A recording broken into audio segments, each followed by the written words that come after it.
This episode is brought to you by the Financial Times. When it comes to news, it's easy to find out what, who, where, and when. But why is harder. FT journalism goes deeper to help you see the whole story and understand the issues that matter. Why did it happen? Why is it important? Why will it matter? Listeners to The Rest is History can save over 40% on an annual digital subscription to the Financial Times by visiting ft.com/history. For the why, Financial Times.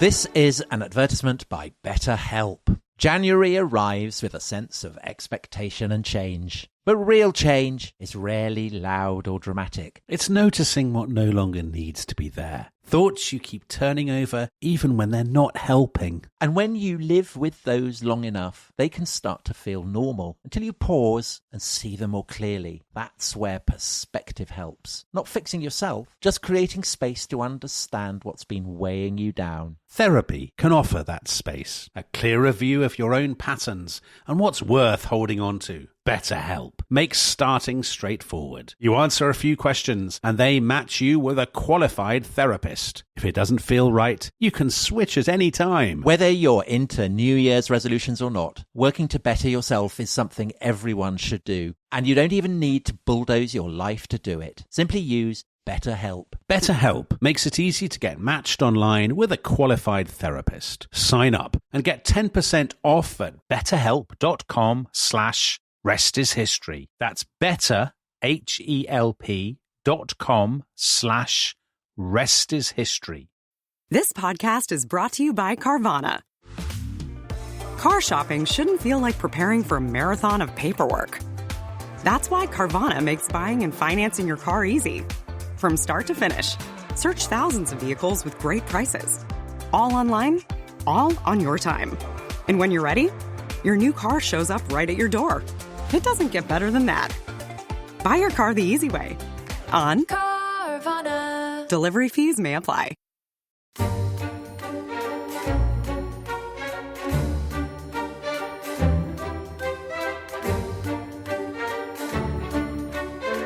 He always took the Bible for his guide, and he liked little boys to walk by his side.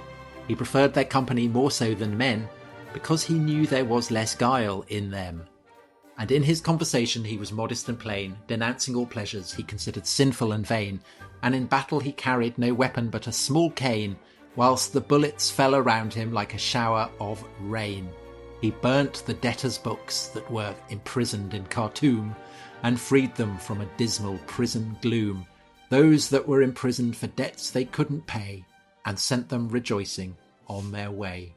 Beautiful, Tom. Absolutely beautiful reading of a brilliant poem. Thank you very much. Further verses there from William McGonagall's great poem marking the death of General Gordon at Khartoum in 1885. And Dominic, in the first part, we were looking at the first part of Gordon's career, up to the point where he goes to the Sudan for the first time. So he's a great hero. He's the Chinese Gordon, he's called. He spent 6 years in Gravesend helping helping the Wangs, the little boys who were mentioned in that poem there.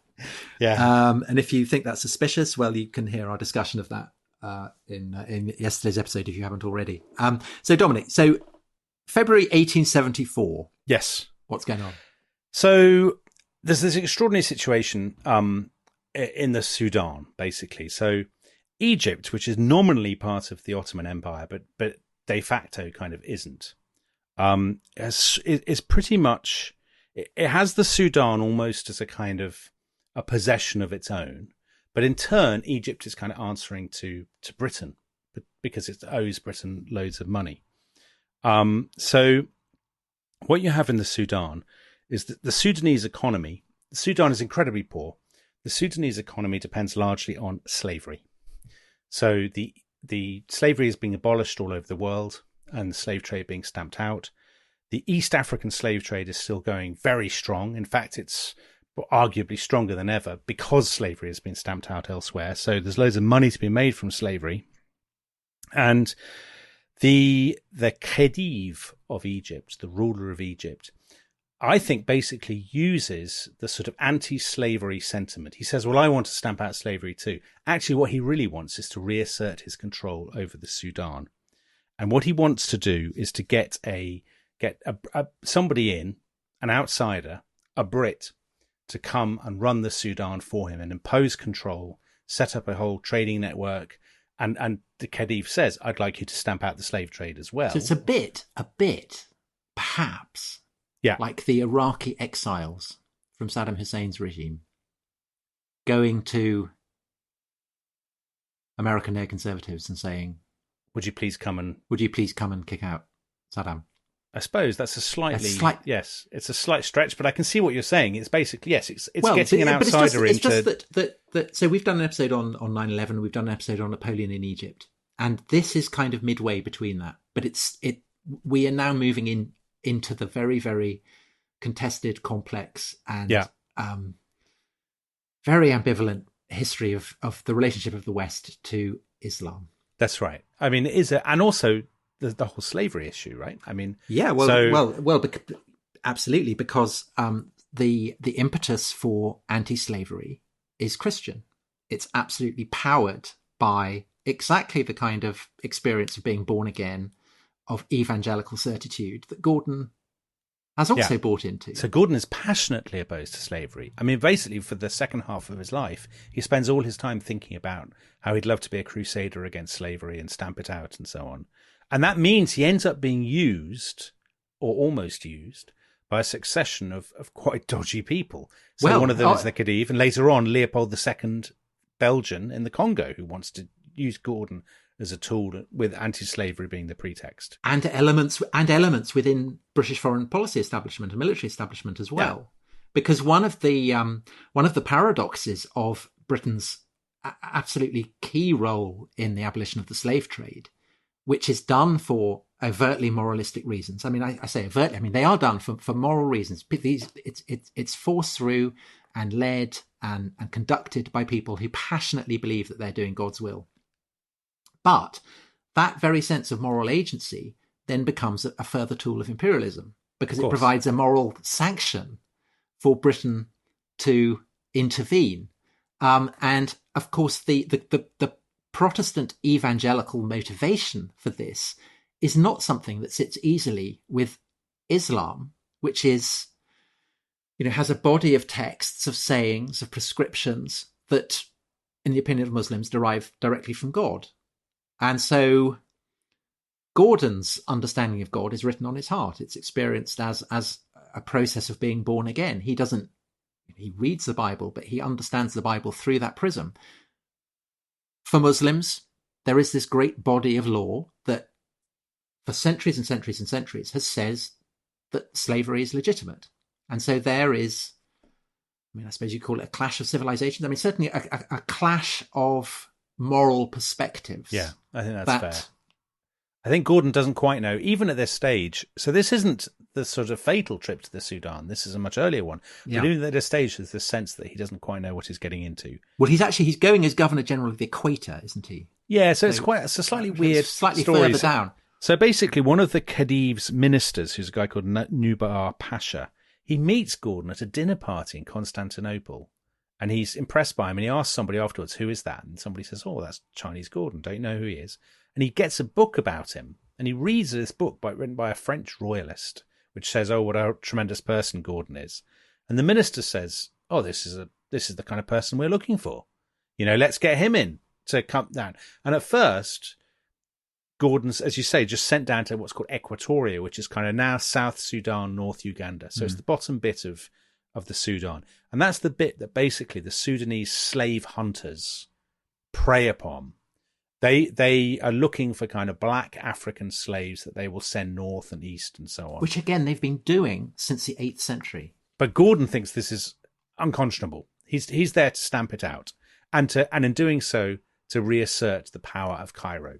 So he goes down, and he ends up being given more and more power. So by 1877, 3 years after he's arrived, he's been made Governor General of the whole of Sudan. Yeah. That sounds like a very grand job, but basically he's doing it on his own with a handful of people, kind of trudging around this colossal country. I mean, a country basically the size of Western Europe. And kind of horrible.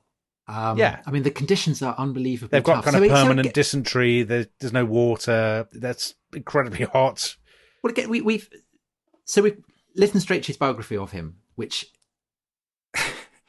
is in so many ways so damning of him, so negative. And yet again and again, there are phrases that kind of are expressive of admiration. So Strachey describes Gordon in Equatoria, the confused and horrible country, the appalling climate, the maddening insects and the loathsome diseases, the indifference of subordinates and superiors, the savagery of the slave traders, and the hatred of the inhabitants. So a kind of a grueling place for someone to be. And he's fascinating. I mean, from contemporary sensibility. So obviously his role in stopping the slave trade, I mean, what's not to approve, really. But he's also very hostile to ivory trading.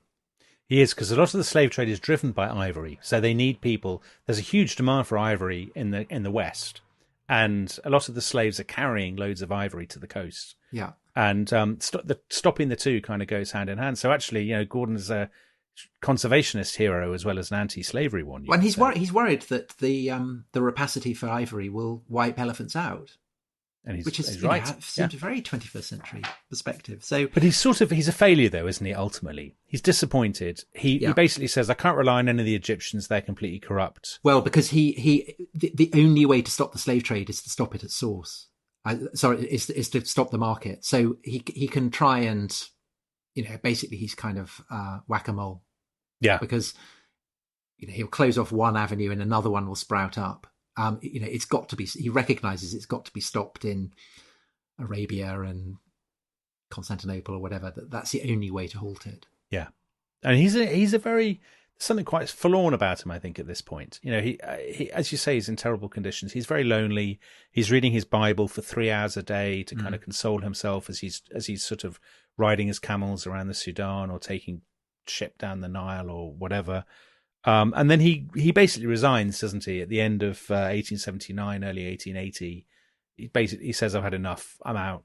I'm not getting the support I need." But that's helped to make him even more of a celebrity. The fact that he's basically been running a country, a massive country.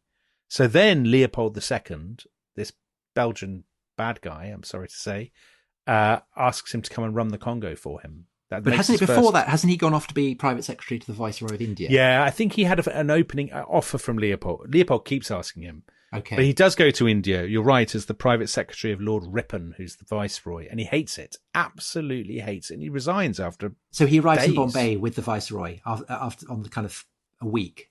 And a Zoroastrian, a Parsi, hands over a book of poetry. And Gordon, as the private secretary, has to say, yes, the Viceroy will read it with great interest, but knows the Viceroy will never read it. And Gordon is so tormented by having to lie about this that he resigns. Yeah, he's a very intense person. Yeah. I mean, he's not the person you would employ as your PA, but basically. Not the kind of person who you'd employ as a spin doctor in Downing Street, certainly. No, that's definitely true. He wouldn't laugh about illicit parties. No, he wouldn't. Well, he hates dinner parties. I mean, that's the other thing. When he says when he's in Khartoum, people at the are end, constantly asking him to dinner parties. Did you say when he's in Khartoum at the end of his story, he says, one of the great things about being here is I don't have to go to any dinner parties. Yes. Yeah. When is the famous thing where he meets up with a French guy who takes him to the opera house in Naples? Oh, I didn't see this. Where they see female ballet dancers, and Gordon's so appalled. He says, "If this is civilization, it can go hang." You can keep it. And then, according to the Frenchman, he comes round to see Gordon later, and Gordon is kind of sitting there with his trousers open, lying on the bed, necking brandy. I don't believe that. That's Rudolph Giuliani, surely, from your description. Well, it's a guy called Joseph Reinach. Oh, right, yes. At the time was very enthusiastic about Gordon, but then 30 or 40 years. And this then... We haven't really mentioned the issue about Gordon and drink. So there are stories that were put about later on. We had a question, actually. One of our listeners asked us a question. Man of Gwent says, Winston Churchill wrote of Gordon, "Of course, there is no doubt that Gordon as a political figure was absolutely hopeless. He was so erratic, capricious, utterly unreliable. His mood changed so often. His temper was abominable. He was frequently drunk. And yet with all that, he had a tremendous sense of honour and great abilities. I mean, Churchill's basically talking about himself, isn't he? Yes, very much so. But you know where Churchill got that from? From Lord Cromer, Evelyn Baring. So Evelyn Baring, who's basically the guy who's running Egypt. Yeah, and who hated Gordon. Hated Gordon. So Baring is the source for a lot of the stories that, I mean, actually most of the stories that that Gordon was a drunk and an alcoholic. And also that he perhaps wasn't entirely all that he should have been sexually. So Baring said of Gordon that he was a queer fellow with a very feminine side to his character. I saw that. Yeah, yeah. Baring can't really be trusted, I think. And a lot of Gordon, I mean, Gordon wasn't a drunk. I think you can reasonably say he might sometimes have, you know, in stressful situations, necked a bit of brandy. But I think he was drunk with the Holy Spirit. Yeah, well, I think by and large, most of the people who worked with him said, no, I don't think he was a drunk. I didn't see him drinking to excess. So I think we can probably put that one to bed a little bit. What is true is that Gordon, as time goes on, particularly because he's in these incredibly stressful situations, he is a bit cranky, isn't he? And he's alone with his Bible, and he just keeps reading the Bible and making up his own strange ideas. So having he's been to the Sudan, where else? I can't remember. South Africa he goes. He's been to South Africa. He meets Ketaweo, doesn't he? There's this strange point where he goes to Mauritius with the Royal Engineers. Have you seen this? Yeah. He goes to the Seychelles, to one of the islands of the Seychelles, where they have these sea coconuts, these double coconuts called coco de mer. And Gordon becomes convinced that the trees with the double coconuts are the tree of the knowledge of good and evil from the Garden of Eden. He thinks he's found the Garden of Eden because he says these double coconuts, if they're attached to the tree, they look like the male organ of generation. Yeah, brilliant. And if you cut them open, they look very much like the female organs of generation. So these clearly are what Eve and the serpent were getting stuck into or whatever. So you can imagine you're getting telegrams about this in the residency at Cairo. Well, he tells people this. This is the thing. So the governor of Basuto land, he told him, he wrote, Gordon is as mad as a March hare. He's certainly a military genius, but about religious matters, he is quite mad. And clearly, even Gordon's admiring biographers say Gordon was going around telling people this. Yeah. You know, stiff kind of Victorian, worldly kind of governors and generals and stuff. And they're just absolutely bamboozled by it. Yeah. Well, and also he then goes to the Holy Land, doesn't he? And he finds Golgotha, doesn't he? He thinks he's found so Golgotha. He claims, yes. And you can still see it actually in Jerusalem. So it's the tomb in the garden. So it's not the Church of the Holy Sepulchre. Right. It's basically called Skull Hill. Is it called Skull Hill? Yeah, so it's outside the old city, up on the hill. Is there any credence for Gordon's claim? No, I don't think so. Oh. But I've been there. It looks more like you would hope it would look. Right. So he's doing all that, and also I think he's being mad. That's harsh, Tom. That's a bit harsh. He's just spending too much time on his own. Well, there's a lot of that stuff that you get, where places in the Holy Land are kind of secret clues to lost civilizations, all that kind of thing. I mean, he is an 1880s version of those kind of books. Yeah. Atlantis or Aliens or something like that. That's kind of what he's doing. But then in 1884, he, as you say, he signs up to go to the Congo as an agent for Leopold II, who is an out-and-out baddie. It's really interesting, isn't it, Tom, to think how different this podcast would be if he'd then gone to the Congo, isn't it? I mean, he would. Leopold II is basically using Gordon to try and kind of Christian wash it. Yeah, isn't he? Victorian hero wash it. Yeah. He wants him to go so that his, what is effectively a private estate that will be brutally, brutally run. He's doing the same with Stanley as well, the American explorer. I don't think that Gordon would have tolerated there that long. for a No, minute. he probably wouldn't. Actually. I mean, he's not the man to do that at all. But he really thinks that he's going to go to the Congo and end slavery.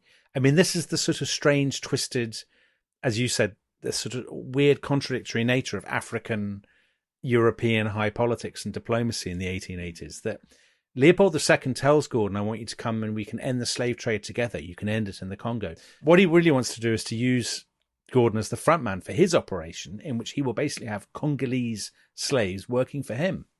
Yeah, and I think Gordon is starting to rumble this before he goes, because there's he makes a comment, huge apologies to Bart van Loo and to all our Belgian listeners, but Gordon says, "I do not like Belgians."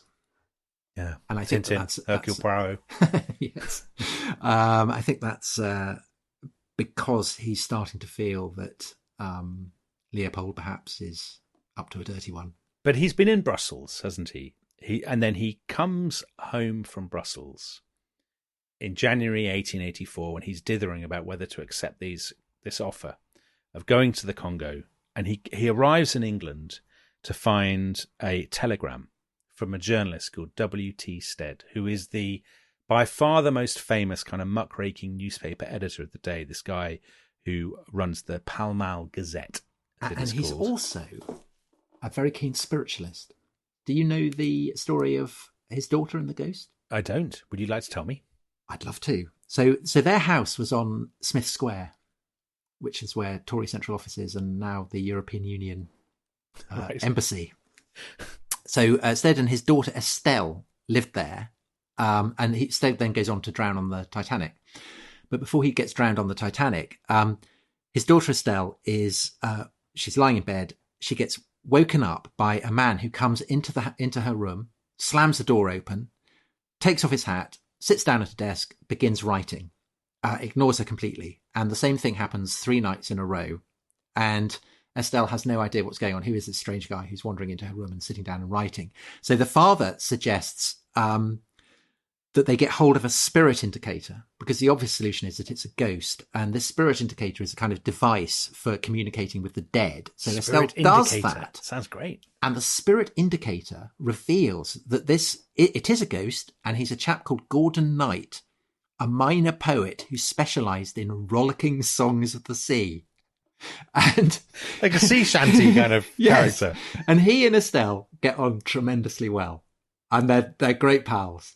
And they have a lovely time. And the ghost stops slamming the door. You know, he behaves very responsibly. And when Stead then drowns in the Titanic, the ghost keeps her in touch with her dead father. And he keeps in touch with Stead. So the ghost is the intermediary. Stead, who's dead, because he's now drowned in the Titanic. And so he then comes and reassures Estelle that her dad's okay. Well, that's nice. So it's a very happy story. Did Estelle and the ghost keep in touch for the rest of Estelle's life? I don't know. Wow, that's an unexpected byway of the German Gordon story. Well, but I suppose in a way it isn't, because it does show that people are believing quite a lot of odd stuff at this point. So, anyway, Stead says to Gordon, "I'd really like to talk to you." So Gordon, I think the next day after he's arrived, or a couple of days, says, "Yeah, fine, all right, we'll meet up for this interview." And at the interview, Gordon gets out a map of the Congo to show Stead all his plans for the Congo. And Stead says, "Well, I'm not interested in the Congo. Are you not keeping up with, the big news is the Sudan." So basically, it's all kicked off in the Sudan. Egypt has been embroiled in a nationalist uprising, which the British have helped put down.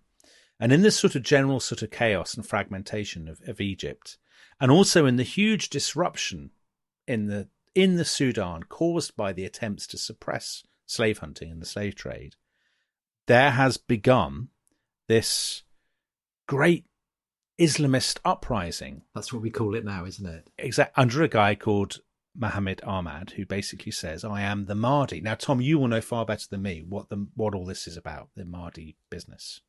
Well, it's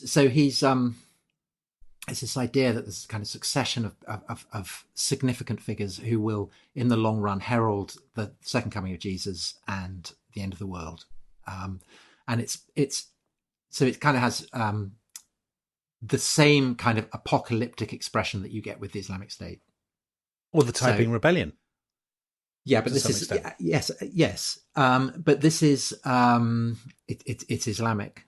Yeah. And so it's expressive of that kind of same yearning for an establishment of a perfect Islamic order that has been massively, massively enhanced by the experience of Western power. And in a way, the Mahdi is expressive of that in the same way that Al-Qaeda and the Taliban and the Islamic State in more recent years have been... But we've talked about lots of similar things on this podcast, haven't we, Tom? Like the typing, Ghost dance. Al-Qaeda, the ghost dance, exactly, in the United States and Native American. And I think that typing, jihadism, I think we can legitimately call it that, in the 19th century, the ghost dance, all of these are expressions of a kind of spiritual anguish in the face of the power of the Western empires. And it's an anguish that different societies evolve different ways to cope, how you deal with it. And in the Muslim world, Islam has remained, the great wellspring for yearnings and kind of dreams of ending Western intrusion and authority and power, right the way up to the present. So that's why, we said, I think in the first episode, that this is a punctuation point in the story that leads from Napoleon's intrusion into Egypt, which we've done an episode on, right the way up to the story of 9/11 and its aftermath. And it kind of, you see, but because Gordon does not think that the Mahdi is religious. That's the fascinating thing. He's so religious himself, but he says to Stead, well, the Mahdi's not really a religious figure. I think basically because Gordon is so fixated on ending the slave trade, and he knows that there's a lot of discontent in the Sudan about that from the slave hunters. So I think he thinks that the Mahdi is merely the sort of figurehead for a local uprising against the Egyptians, fueled by kind of slave hunters. And he thinks if you can sort out their grievances, then the Mahdi will kind of go away. I think that's what he thinks, isn't it? It will provide an opportunity to get back to Khartoum, and perhaps with British muscle behind, then we can crack on with suppressing the slave trade. Yeah. Well, this is now gets so confused, doesn't it? And strange, this kind of story. Okay, well, I think we should take a break there. I think when we come back, we will look at the broader political context in Britain, which is quite complicated, and then we will go into the dramatic final year and final days of Gordon of Khartoum. This episode is brought to you by Rocket Money. Tom, we often talk about how to organise our finances. I'm very conscious that I'm paying for a lot of mad subscriptions. And there's one thing that we've talked about often on this show. It's the thing that we probably hate more than any other, and it's a hidden fee. I would love to get my finances under control. There are all these things piling up on our bank statements, and I think I need to fix this problem. I need to sort this out and to stop this. I mean, my finances are so chaotic that I need this app. So I'll tell you what it is. It's called Rocket Money. It's a personal finance app that helps find and cancel your unwanted subscriptions. It monitors your spending, and it helps to lower your bills so that you can grow your savings. With Rocket Money, you can track all of your subscriptions, and you can easily cancel within the app with just a few taps, saving you time, avoiding charges. And you can also set budgets and goals and get personalized insights and regular reports to track how you're doing. They will even send you real-time alerts for large transactions, upcoming bills, refunds, and even low balances. So let Rocket Money help you reach your financial goals faster. Join at rocketmoney.com/ishistory. That's rocketmoney.com/ishistory. rocketmoney.com/ishistory. This episode is brought to you by the Financial Times. I think we both agree, Dominic, that in the clamour of countless voices competing to break the news and telling you the what, the who, and the where on these stories, there's often something missing, isn't there? There is, Tom, because I think to get a true understanding of any story, you really need to know why. Take FT journalism. It goes deeper, providing the insight, analysis, and perspective to help you see the whole story and truly understand the issues that matter. Why did it happen? Why is it important? And why will it matter? I've got a brilliant example. So they had an article recently, a fascinating article about why populism became popular. And this Financial Times article absolutely delved into that. It was so interesting. And does it nail it? Yeah, it nailed it. Absolutely nailed it. And it really made me look at populism in a new light. Well, if you're interested in the why, we have good news. Yes, listeners to The Rest is History can save more than 40% on an annual digital subscription to the Financial Times by visiting ft.com/history. For the why, Financial Times. When it's time to scale your business, it's time for Shopify. Get everything you need to grow the way you want. Like, all the way. Stack more sales with the best converting checkout on the planet. Track your cha-chings from every channel, right in one spot. And turn real-time reporting into big-time opportunities. Take your business to a whole new level. Switch to Shopify. Start your free trial today.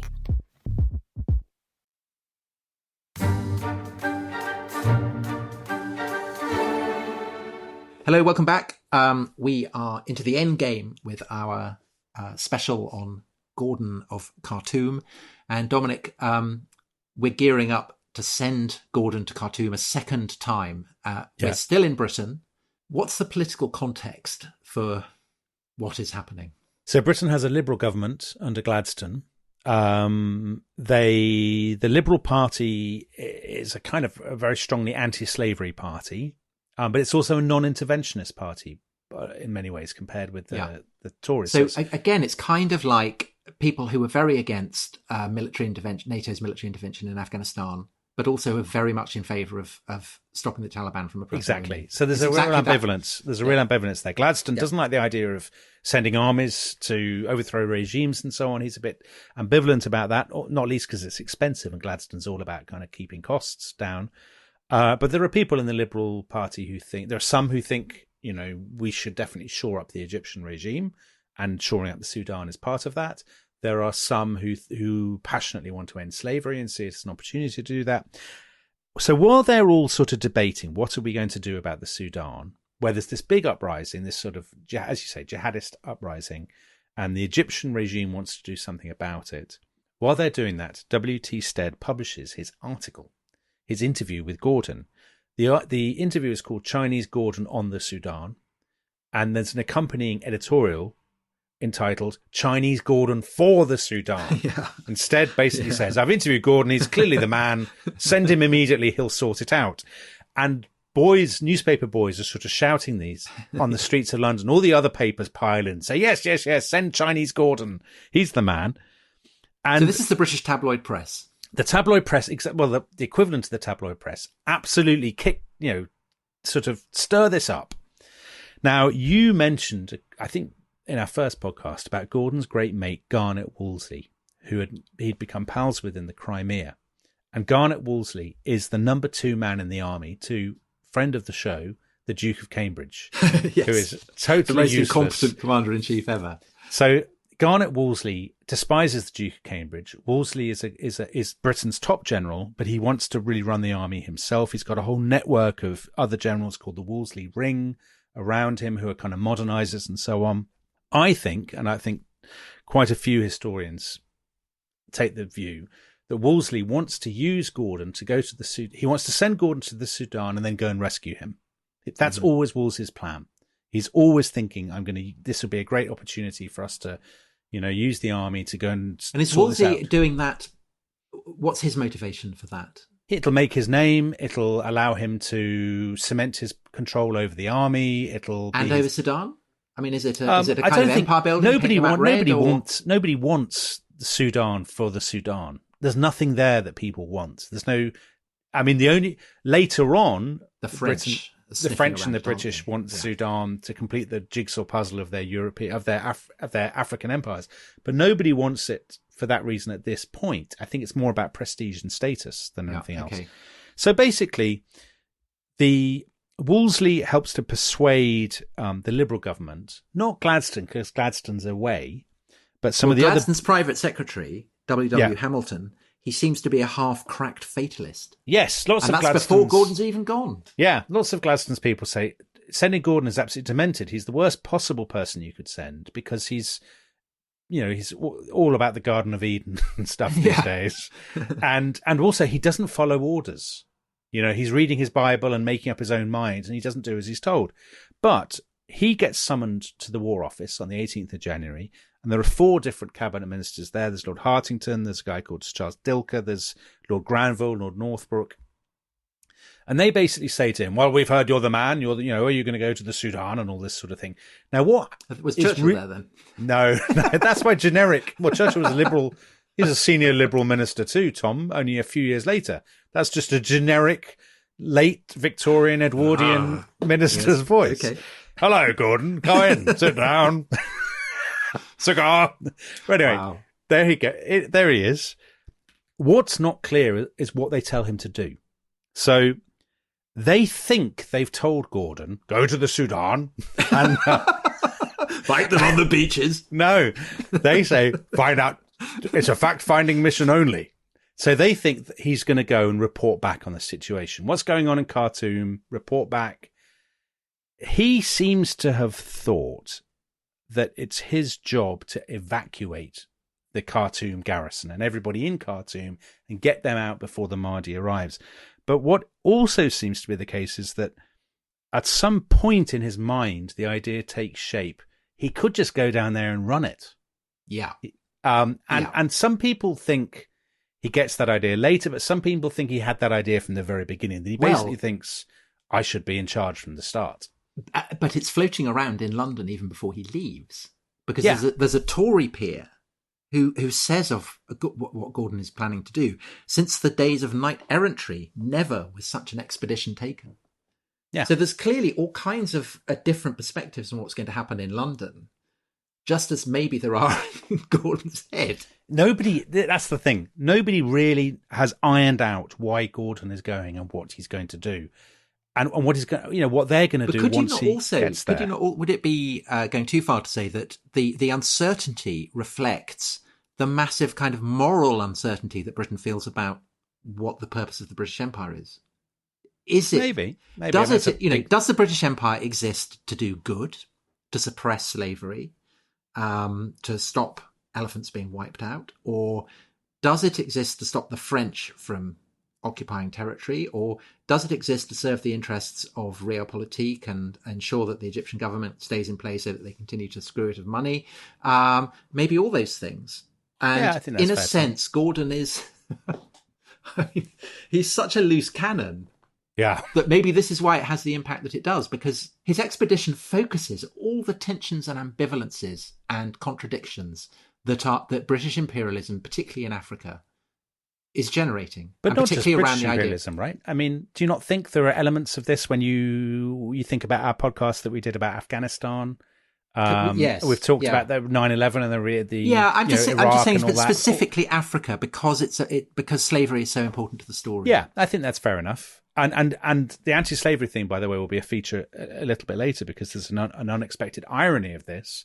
Because of the anti-slavery cause, Gordon's not allowed to have the allies that he wants to have. But anyway, they've had this meeting. They sent a telegram to the Queen. We'd like to send Chinese Gordon. The Queen loves this idea, Queen Victoria. She thinks it's absolutely brilliant. She's a great Gordon fan. Lots of underlinings in her letters. She's like, absolutely hurrah. This is He's the best thing. He's a marvellous man. Yes. That was almost a bit of Margaret Thatcher there, I thought, Tom. It's absolutely marvellous. Right. So they take him. I mean, I think this story may be a bit apocryphal, but it's worth telling anyway, because it's such a good story. They're supposed to have taken him to Charing Cross Station basically that day and put him on the 8 o'clock mail train to the continent. Off you go now. Lord Granville is reputed to have bought him his ticket. I think this turns out not to be true, but it's a good story. And the other thing is that Gordon had no money with him. He didn't carry money.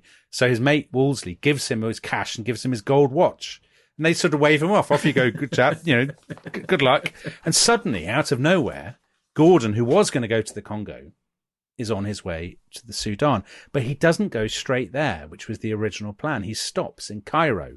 And this adds another level of complexity, because when he gets to Cairo, he's brought in to see Evelyn Baring, who is the British agent in Egypt, who basically is running Egypt, and the Khedive, the ruler of Egypt. And they say to him, don't go to Khartoum to just evacuate the garrison or to do a fact-finding mission. Go to be Governor General. Go and run it. And at that point, obviously, in his own mind, the meaning of his mission has changed, hasn't it? Yeah. So a lot of people would say that's the moment at which sort of the fatal melodrama, is prepared. But we should also, we said in the first part that there is a kind of a part of him that has always yearned for martyrdom. Yeah. So he's not afraid of death because death will lead him to heaven. Well, he keeps saying during the course of this expedition, things are absolutely going to pot around me and it's absolute disaster. But I can't question God's plan. This is what God wants. And it would be wrong for me to try to change anything or to escape or any of these things, because that's clearly not what God is intending. So, I think when and he that's leaves, very clear. The French guy whose name I can't remember, who also subsequently accused him of being drunk. Yeah. But says that he did, what he did, he never did anything for political reasons. It was always for Christ and the Gospels. Yeah, everybody knows that. And that's why quite a lot of people, when they say we're sending Gordon, are like, what? He's the worst person you could possibly send. Yeah. I mean, you're sending a sort of, people sort of say you're sending this kind of evangelical Puritan to try to save the Sudan against the Mahdi. I mean, that's completely demented. The last person, Gordon's not a pragmatist, he's not realpolitik, he's none of these things. Anyway, off he goes. He goes on with his mate, Colonel Stewart, who's his sort of chosen second in command. They go south from Egypt. They go up the Nile by steamer, by railway, horses. He arrives at the second city of Sudan, which is called Berber, in February 1884. Yeah. And at that point, he's told the Mahdi's troops have basically cut off the route from the coast, from the Red Sea.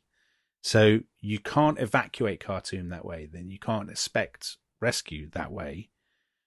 So the job is going to be much, much harder. But he says, fine, we'll just keep going. Brilliant. Yeah. So they arrive at Khartoum on the 18th of February, 1884.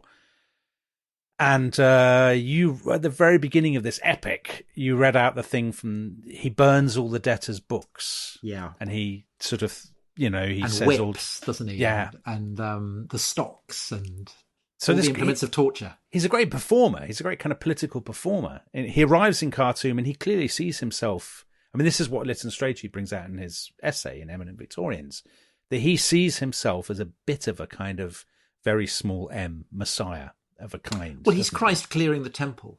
But straight away it's obvious he's not there to report back to the Liberal government in London. He's there for the long haul. So he starts to evacuate Egyptian women and children and European women and children by steamer. But he kind of settles into the palace. He walks around in his fez.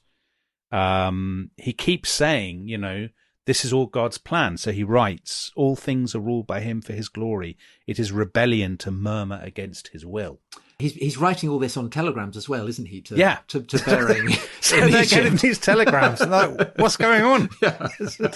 Yes. So please advise estimated arrival of steamer, and then loads of quotations from the Bible. And not what you want, really. But of course, all the time this is being followed, by the British newspapers. So they know that Gordon Victoria has gone. And they're like, what? Gordon is the great hero. We've got to rescue him. Gordon because then doesn't Stuart, he gets massacred. Yes, he does. So a series of things start to go wrong. So first of all, Gordon has said, I want this guy called Zubair, who's a sort of a local chief, a warlord, basically. He is the man I need at my side to run the Sudan. Because I've been to the Sudan before and I know he has all the contacts. But Zubair is a slave hunter and a slave trader. And also the father of someone who Gordon has had killed. That is also a problem. Yeah. But the anti-slavery society in Britain says under no circumstances can he have Zubair, because Zubair is a bad guy because he's a slaver. Yeah. So the Gladstone is told by other Liberal politicians, it'll cause a lot of trouble for us with the Liberal grassroots. So Gladstone says, well, he can't have Zubair. No good. So at that point, Gordon doesn't really have any local allies. And the Mahdi's army is closing in the whole time. And Bering in Cairo keeps saying to Gordon, well, you could evacuate. You could send... Well, it's very like the Taliban, isn't it? I mean, it's the reports coming back from Kabul saying the Taliban are closing in. But what would the analogy... Who would we send, or the Americans send to Kabul that would be the equivalent of General Gordon? I mean, Tony Blair, if he'd gone personally. And people would be saying, we must rescue Tony Blair before the No, goes in. Who would it be? Meghan Markle. Oh my God, Tom. Prince Harry. It would be Prince Harry. Would it be? It would be someone like Prince Harry. It's such a bizarre scenario. I don't know. Well, because Prince Harry served in Afghanistan. He did. Yeah, I think that's the... If we sent him to be Governor General and also Prince Harry... But also because he's been born again... Yeah, into wokeness. And he sees... Yes, and he's refusing to come because he's got to save... He's got to decolonise the Afghan curriculum. He's got to decolonise the Afghan curriculum. Exactly. That's the analogy. Yeah. Meanwhile, yeah. I mean, I think that's what's going on. Well, anyway, this situation has now got completely out of control. People are saying to Gordon, you could go north, you could go south, you could get out of Khartoum. And he's like, under no circumstances am I he says, I'm not going to leave Khartoum and leave people behind. Absolutely not. I'm here for the long haul. The Mahdi, so he's the leader of the jihad, he starts sending Gordon all these letters saying, Convert. why don't you surrender and embrace Islam? It'll be fine. We can be great pals. And in the film Khartoum, with Laurence Olivier as the Mahdi Charlton Heston, yeah. Don't they meet up? Yes. The Gordon and the Mahdi actually meet up. It's not a film that gets shown a lot these days. No, because Laurence Olivier is blacked up, you see, to play the Mahdi. Also, Charlton Heston as Gordon. I think Charlton Heston is quite good as Gordon, actually, in the film. Anyway, that's by the by. So Gordon says, no, I'm not going to convert to Islam. I'm still here.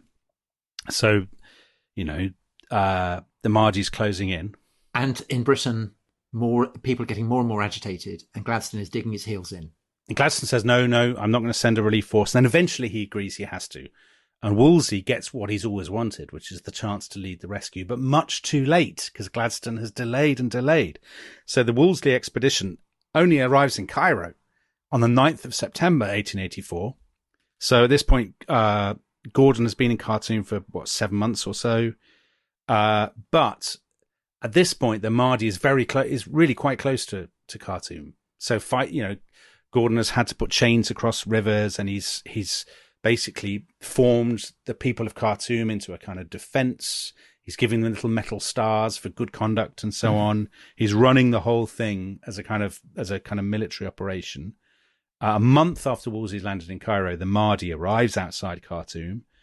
And then you have this, for days and days and days, the dervishes, as the British called them, the Ansar, I think, as they call themselves, the Mahdiist army, they're bombarding Khartoum with cannons and rockets and so on, and sort of rifle fire and things. And then the waters drop, don't they? They do. So it's all as that it suddenly gets to the point where this is really serious now.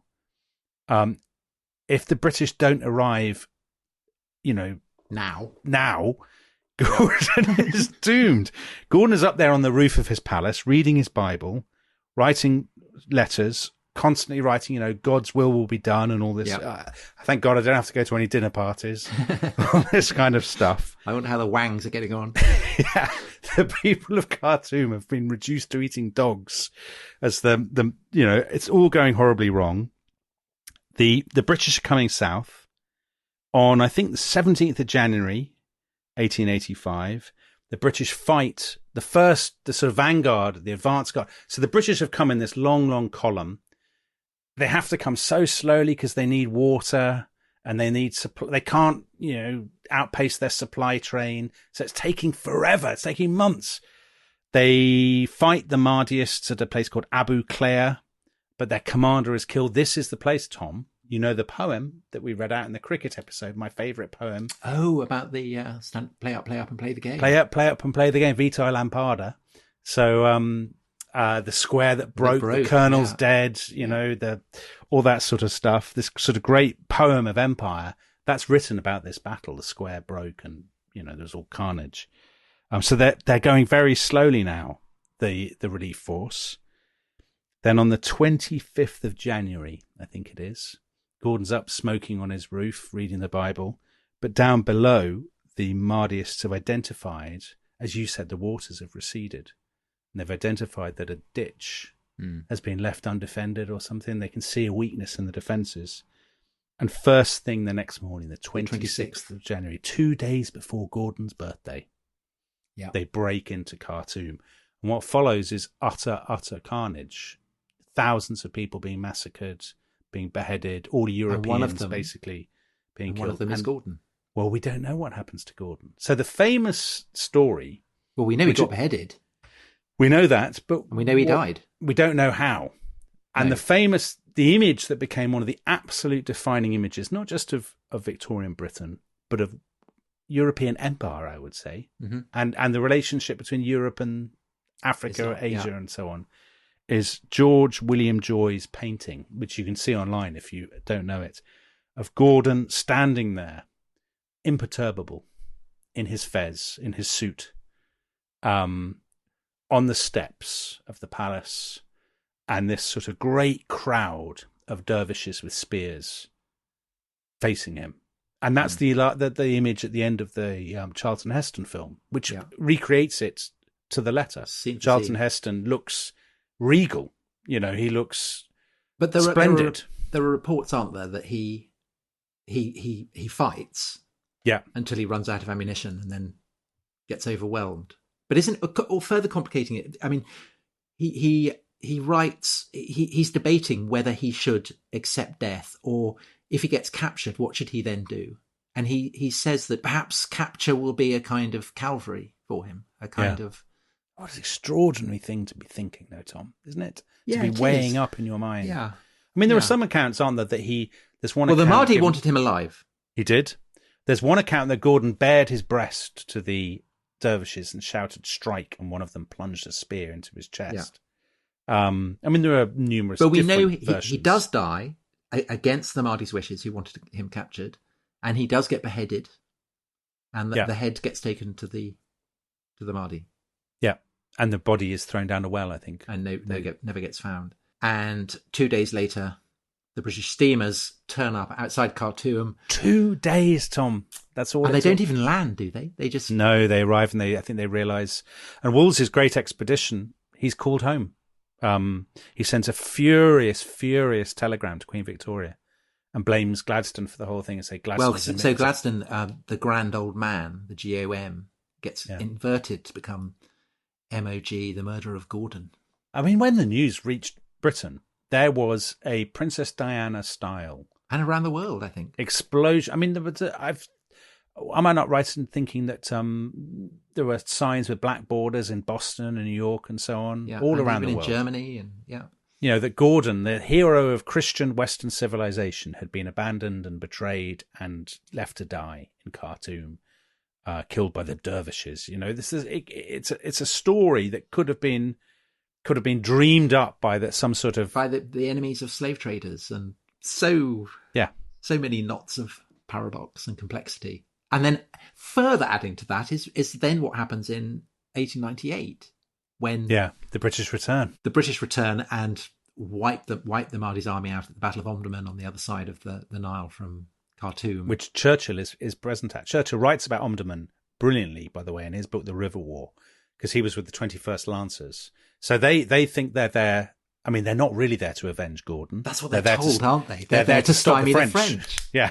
And isn't it right? So it's commanded by Kitchener, who'd known Gordon. Yes, that's right. right. And after the battle, he opens up the orders and gets told, actually, it's nothing to do with Gordon. You've got to go and stop the French. But Kitchener made a point of despoiling the tomb of the Mahdi. The Mahdi was dead by this point. Kitchener had the Mahdi's tomb kind of, his bones destroyed or thrown into a river or something, and as vengeance for And who is it? Reginald Wingate, who was another one of the officers, and Douglas Haig as well, wasn't it? He supposedly got hold of the skull of the Mahdi's successor, who was called the Khalifa, and he had it made into a cup, and he used to drink champagne out of it, Tom, on the anniversary of the Battle of Omdurman every year until 1953. Goodness. Which is... and they were able to do that, because we have got... the Gatling gun, and they have not. But the shock of Gordon's death, the way in which he was turned into a martyr.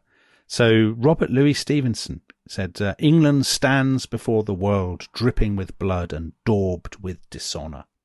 And this sort of sense that Gordon was, he's not just a martyr, he's not a hero, he's a positively a saint. I mean, this is what Christ-like, genuinely Christ. So this is what Wolseley said. Wolseley, Wolseley said, "He is gone from amongst us, and I shall never know his like again. Indeed, many generations may come and go without producing a Charlie Gordon. His example will be one that fathers will hold up to their sons in England, and as long as any faith in God remains to us as a nation, and that we continue to be manly enough to revere the highest form of courage and devotion to duty," this is a letter to Gordon's brother, "so long will your brother be quoted and referred to as the human embodiment of all manly and Christian virtues." And this was, widespread in Britain and the English-speaking world in the 1880s, the sense that Gordon was the embodiment of Western civilization and Christian civilization. Do you not think, Tom? I do. And I also think that is then what gets reacted against, most famously by Strachey. And yes. The last lines of his biography of Gordon: "The future lay with Major Kitchener and his Maxim Nordenfeldt guns. 13 years later, the Mahdi's empire was abolished forever in the gigantic hecatomb of Omdurman." And then he has this very famous last line: "At any rate, it had all ended very happily, in a glorious slaughter of 20,000 Arabs, a vast addition to the British Empire, and a step in the peerage for Sir Evelyn Baring." And I guess that would be the kind of default attitude now, that anything involving British military expeditions to, up the Nile, is to be viewed in those terms. But I think it is much more complicated. Well, partly because the slavery aspect, right? Absolutely, yes. I think that if we're saying, well, who are Gordon's heirs today in contemporary Britain? They're to be found among people who are campaigning to return looted artifacts to Nigeria, and condemning slavery, and campaigning to save wildlife in Africa, as they are among the more jingoistic, perhaps. But Gordon would be a complete liberal interventionist, wouldn't he? I mean, he would be, we should be in Afghanistan protecting women from the Taliban. Yes. He'd be all about that, wouldn't he? They're really his heirs, I would say. People who look at, other parts of the world and say, we have a duty to bring them into the light, I would say. That Christian motivation, is which might be secularized now, but is absolutely there in kind of lots of Western societies. Yeah, absolutely. And I think that's why it's such a fascinating topic, and I thoroughly commend you for having picked on it. So we've done. So that's General Gordon. Shall I take us out by reading? Yeah, because I feel very bad, because you actually sent the poem to me, and I enjoyed it so much that I said, could I read it? And I've read 5 of the verses, and I know that you were dying to. So why don't you take us out with the last few verses? Okay. Yeah. I won't do it in my Scottish accent, my McGonagall accent, because I think that would be disrespectful to General Gordon. Just don't do it in your inverted commas Churchill. Oh, indeed, and well, I could do it in your Neanderthal voice, I suppose, but that would be that definitely would be disrespectful to General Gordon. Okay, here we go. He was always willing to conduct meetings for the poor. Also meat and clothing for them he tried to procure. And he always had little humorous speeches at command. For that's not true. And to hear him deliver them, it must have been grand. In military life, his equal couldn't be found. Not if you were to search the wide world around. And 'tis pitiful to think he has met with such a doom by a base traitor knave, while in Khartoum. Yes, the black-hearted traitor opened the gates of Khartoum, and through that the Christian hero has met his doom. For when the gates were opened, the Arabs rushed madly in, and foully murdered him, while they laughingly did grin. But he defended himself nobly with axe and sword in hand. But alas, he was soon overpowered by that savage band, and his body received 100 spear wounds and more, while his murderers exultingly did loudly shriek and roar. But heaven's will, 'tis said, must be done, and according to his own opinion, his time was come. But I hope he's now in heaven, reaping his reward, although his fate on earth was really very hard. I hope the people will his memory revere, and take an example from him, and worship God in fear, and never be too fond of worldly gear, and walk in General Gordon's footsteps while they are here.